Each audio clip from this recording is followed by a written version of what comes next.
Então vamos lá. Para criar o objeto, faz o seguinte, mantém aqui sem preenchimento e com um contorno aí preto, clica nesse ponto âncora aqui no canto direito inferior, dá um outro clique mais ou menos aqui em cima, ó, na metade da altura dessa linha aqui, ó, mais ou menos aqui. Deixa eu ver aqui, pode ser seguindo.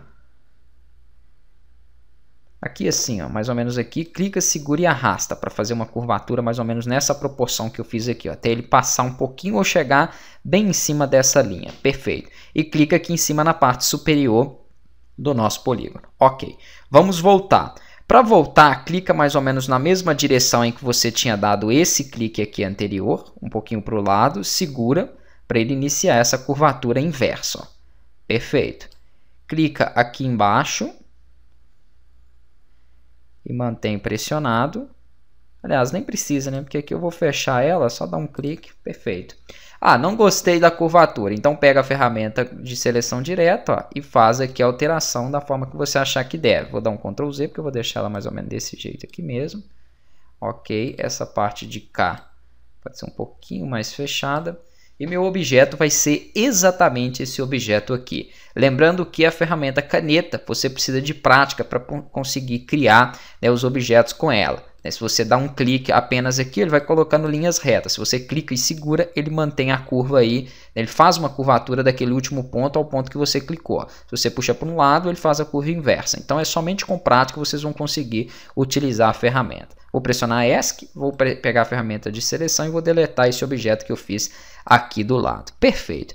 Tendo feito esse objeto, eu vou fazer o seguinte. Eu quero girar esse objeto aqui e posicionar ele nas outras áreas. Para poder fazer isso, eu vou utilizar a ferramenta chamada girar. Então, vou pegar essa ferramenta aqui e vou fazer o seguinte. Com essa ferramenta, eu vou pressionar aqui, ó, Alt.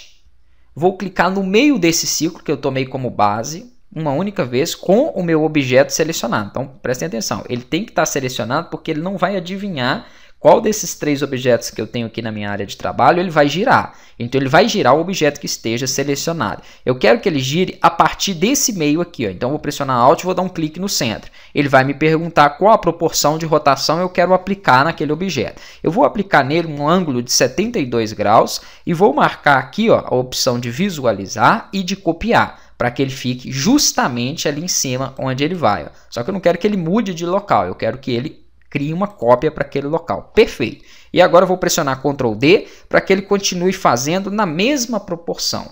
Este é o objeto que eu tenho aqui, ó, final. Eu quero mais um ainda. Ctrl D novamente, pronto.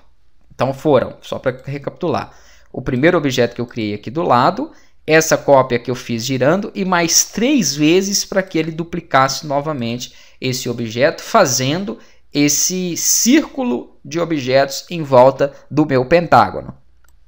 Agora aqui vamos aplicar um ajuste nela, que vai ser o seguinte. Eu vou selecionar esse ponto aqui, ó, esse ponto, esse caminho aqui. Vou até aproximar mais um pouquinho. Vou clicar nessa forma para ele selecionar ela. E vou pegar esse ponto dela e vou puxar aqui para cima. Ó, mais ou menos aqui, para perto desse início do outro. Beleza.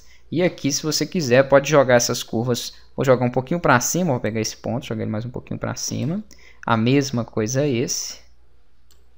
E deixar ele sobressaindo dessa forma aqui.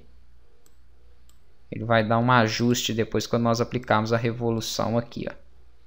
Acho que eu posso deixar até um pouquinho mais aqui, ó, mais para dentro. Opa.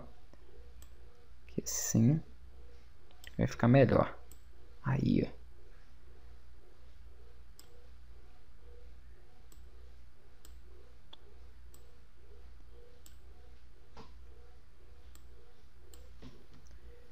Pronto. Vou deixar então ele dessa forma aqui.